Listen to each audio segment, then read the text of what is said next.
여러분 안녕하세요. 린제이 로한. 올해 38세죠. 워낙 경력이 화려한 배우 되겠는데요. 그게 필모그래피는 아니고 약, 알코올, 비체포 등 이런 쪽에서 화려한 분이셨습니다. 아무튼 헐리우드에서 은퇴하고 잠잠하게 지내다 Beautiful. 2022년에 넷플릭스의 크리스마스 로코작 Falling for Christmas로 컴백하더니 같은 해 결혼, 이듬해 출산까지. 여기까진 그냥 그렇다 치는데 얼굴이 뭔가 인간의 노화에 정면으로 도전하는 듯한 기세로 회출하지 뭡니까? 데뷔 때부터 쭉 보자면요. 98년 데뷔 초, 2004년 퀸카로 살아남는 법을 찍었을 때 2007년부터 2013년까진 주옥 같은 머그샷으로 대신하고요. 이 사진을 2012년 사진이라면서 비교하는 기사들이 많은데요. 방금 2013년 사진만 봐도 2012년 사진이 나쁜 각도로 찍힌 플래시 사진이고 언론사가 좀 그런 면을 강조한 것 같은 느낌이죠. 아무튼 2015년, 2017년, 2018년 그냥 확 건너뛰어보죠. 이 얼굴이 2024년, 이제 2025년입니다. 네, 얼굴이 좋아지긴 했죠. 그래서 작년 11월부터 성형 루머가 끊이지 않고 있는데요. 얼마 전 발렌시아가 패션쇼에 등장해서 보여준 린제이의 건재한 아름다움을 본 호사가들은 이거 상징적인 복귀다, 폼 오졌다, 하나같이 이런 반응들을 했더랬죠.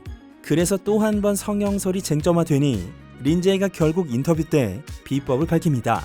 건강하게 스킨케어를 하고 있고 매일 아침 당근, 생강, 레몬, 올리브 오일, 사과를 섞은 주스도 마시고 얼굴에 찬물도 붓고 치아씨드를 넣은 물을 마시면서 매일 안대도 착용하고 금주까지 하고 있다 라고 말이죠.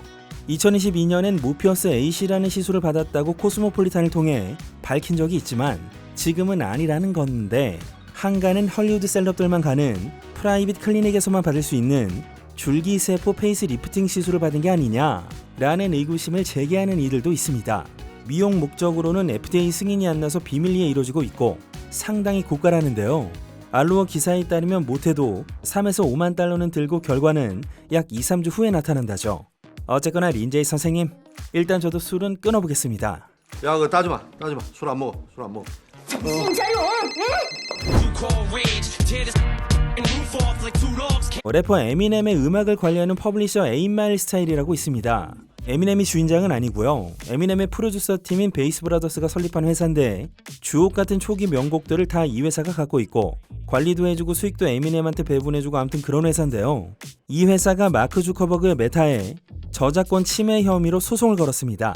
미시간주 연방법원에 제출된 소장에 따르면 에미넴의 음악 243곡이 페북, 인스타, 왓츠앱 등의 플랫폼의 음악 라이브러리에 어떤 허가도 없이 저장되어 있었고 수백만 개 영상에 쓰였으며 조회수만 수십억 건이다. 게다가 메타가 2020년에 음악 로열티 관리 기업인 오디엄과 라이센스 계약을 맺는 과정에서 우리랑 협상이 결렬되었음에도 아직까지도 노래들이 메타 플랫폼상에 버젓이 남아있어 아티스트 에미넴의 권리를 침해하고 있다라며 1곡 1플랫폼당 15만 달러씩 총 1억 900만 달러를 청구하고 있습니다. 한편 메타의 입장은 우린 전 세계 수천 개의 파트너사와 라이센스 계약을 맺고 있고 이런 포괄적인 라이센스상 문제가 전혀 없다 라고 반론했는데 2013년에 비슷한 일이 있었습니다. 에미넴의 곡 언더 더 인플루언스를 페이스북이 무단 도용했다며 소송을 걸었는데 결과가 어떻게 됐나? 비공개 합의로 종결됐습니다. 둘이서 알아서 합의받고 조건이나 금액은 모른다는 거죠. 이번엔 사이즈가 좀 더 큰데요. 과연 어떻게 될까요? 이제부터는 최근에 있었던 토막 소식 단신으로 호롤로로 갑니다. 베컴 네 집 둘째 로미오가 사귀던 여친, 근대 형 브루클린의 전 여친이기도 한 DJ 킴 텀블과 헤어졌습니다. 브루클린과 니콜라는 거봐라 그럴 줄 알았다 라는 반응이고요. 배우 헤일리 스타인펠드가 미식 축구 선수 조슈 앨런과 캘리포니아 말리부에서 결혼식을 올렸습니다. 둘 다 첫 결혼이고요. 불륜 이혼 재판 속에서도 꼽히는 우정과 비즈니스를 향한 열정은 계속됩니다. 라이언 레이놀즈와 휴잭맨이 국가대항 요트 경주 세일 GPA 호주팀 본주 플라잉 루스의 공동 구단주로 합류했습니다.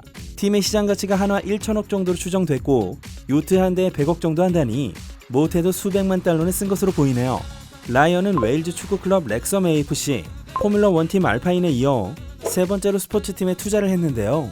렉섬의 경우 5부 리그로 시작해서 3년 연속 승격을 거듭하더니 다음 시즌부터는 2부 리그에 진출했으며 인수 당시보다 클럽 가치는 7,400% 상승했습니다. 얼마 전 메건 마클이 인스타에 올린 이 영상, 딸 릴리벳의 네 번째 생일을 기념해 올렸다는데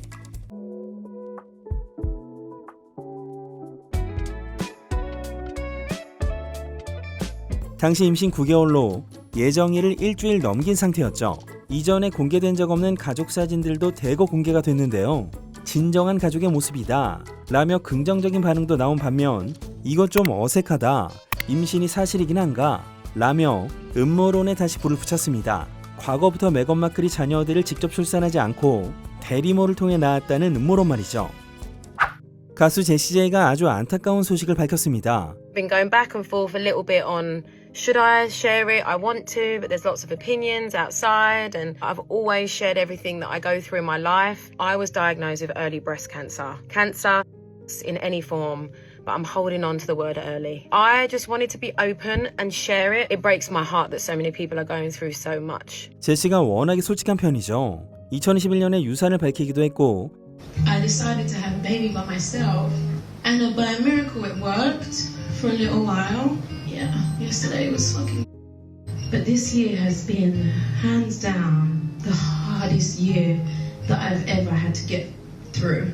You know, December last year I lost my hearing and got diagnosed with Meniere's, which I'm sure some of you probably have, or maybe you don't, and it's just me.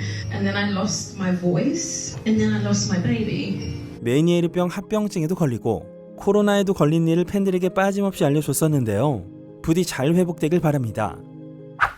얼마 전 아미 해머의 전처인 엘리자베스 챔버스가 올린 이 사진, 아미 해머가 딱 나와 있었는데요. 두 자녀도 함께 있는 평온한 가족 사진입니다. 두 사람은 2023년에 이혼을 확정했으나 아미의 여러 혐의들이 기소로 이어지지 않았고 지금은 공동 육아를 하면서 아주 잘 지내고 있다고 합니다. 블레이크 라이블리와 저스틴 발돈이 소송전 소식입니다. 라이블리가 발도니에게 제기한 2건의 소송을 철회했습니다. 참고로 라이블리는 총 15건의 소송을 걸었고 여기서 2건이 빠지게 되는 건데요. 발도니가 자신에게 의도적으로 정신적 고통을 유발했다는 소송 1건과 발도니 측 과실에 의한 정신적 고통 유발 소송 1건, 이렇게 됩니다. 사실 이 소송 때문에 발도니 측이 라이블리 측에 정신적으로 고통을 받았어? 그럼 치료 기록 있을 거 아니냐? 그거 내놔라. 이랬더니 라이블리 측은 이거 부당하다. 우린 소송을 간소화하고 제대로 사건 초점을 맞춰야 해서 그냥 취하한 거다. 이렇게 말하죠. 그러자 발도니 측이 6월 2일 뉴욕 법원에 서한을 하나 제출하는데 라이블리 측이 의료 기록 공개를 피하기 위해 소송을 취하했다. 증거 개시 기간이 종료되면 같은 소송을 또 걸 가능성이 있다. 그러니 아예 그렇게 못하도록 확정적으로 기각을 해달라 라고 하죠. 바로 다음날 판사는 라이블리의 소송 2건 취하를 승인하면서 발도니의 의료 기록 요청도 기각했으며 소송을 다시 걸어도 라이블리의 의료 기록은 요청할 수 없다고 못 박았습니다. 발도니 입장에선 핵심적 반박 수단을 잃었기 때문에 불리해졌다고 볼 수 있겠네요. 그리고 또 하나, 발도니 측이 테일러 스위프트 소환을 철회했습니다. 테일러는 난 내 곡 라이센스 해준 거 말곤 이 영화에 관여한 바 없다 라고 주장했었고 자발적으로 정보를 제공했기 때문에 더 이상 소환이 필요치 않아서인데요. 이 일로 라이블리와의 우정에도 영향을 미쳤습니다. 보도에 따르면 두 사람은 연락을 끊고 있다죠. 정말 재판이 열리기도 전에 소송 액수나 건수나 레전드긴 합니다. 제대로 붙었을 때 결과를 기다려보시죠. 우리 참 좋았었는데 이젠 박살났죠. 도널드 트럼프와 일론 머스크의 브로맨스가 공식적으로 종지부를 찍었습니다. 6월 3일에 트럼프가 전기차 보조금을 대폭 삭감하자 머스크가 그를 역겨운 괴물이라고 부르면서 비판했고 머스크의 테슬라 주가가 15%가 하락했다든지 머스크가 중도 정당을 창당하려 하자 트럼프는 미쳤다고 비난을 했다든지 이렇게 투닥거리다가 큰 게 나옵니다. 6월 5일 머스크가 X에 글을 하나 올리는데요. 트럼프가 대선에서 승리한 건 내가 도와줘서다. 내가 없었으면 선거에서 졌을 것이고 민주당이 하원을 장악했을 것이며 공화당은 상원에서 51대 49로 밀렸을 거다 라고 말이죠. 자신이 킹메이커였다라는 건데 트럼프가 바로 반박합니다. We've done a great job. Elon knew that. Elon endorsed me very strongly. He actually went up in campaign for me. I think I would have won. Susie would say I would have won Pennsylvania easily anyway. 심지어 내가 머스크를 행정부에서 제외시켰다. 이젠 지쳐가고 있다 라고 밝혔는데요. 머스크도 바로 반격하죠. 트럼프는 제프리 앱스타인 관련 문서에 언급되어 있으며 이런 이유 때문에 이 문서가 공개되지 않고 있는 것이다 라고 말이죠. 게다가 머스크가 아예 트럼프의 탄핵을 지지하는 입장을 표명하며 두 사람의 갈등이 엄청나게 격화되었습니다. 옆에 있으면 한 대 칠 뿐이긴데요. 결과적으로는 양쪽 다 타격을 입었습니다. 테슬라 주가뿐만 아니라 트럼프 미디어 앤 테크놀로지 그룹 주가도 8% 하락했습니다. 머스크는 심지어 스페이스X의 드래곤 우주선을 운항 중단하겠다며 엄포를 놨지만 몇 시간 만에 급하게 방향을 바꿨죠. 결국 백악관의 입장은 이렇습니다. Well, he said that I'm not even thinking about Elon. He's got a problem. The poor guy's got a problem. 그리고 트럼프는 일론 머스크가 선물한 테슬라를 처분할 계획이라고 합니다. 정말 멋진 커플이었는데요. 이번에 제대로 깨진 것 같습니다. 콜드플레이의 크리스 마틴과 배우 다코타 존슨 말인데요. 2017년부터 사귄 바 있고 사실 이미 한번 뗐다가 붙인 커플이긴 합니다. 2019년 6월에 자녀 계획에 대한 의견 차이로 이별을 했었죠.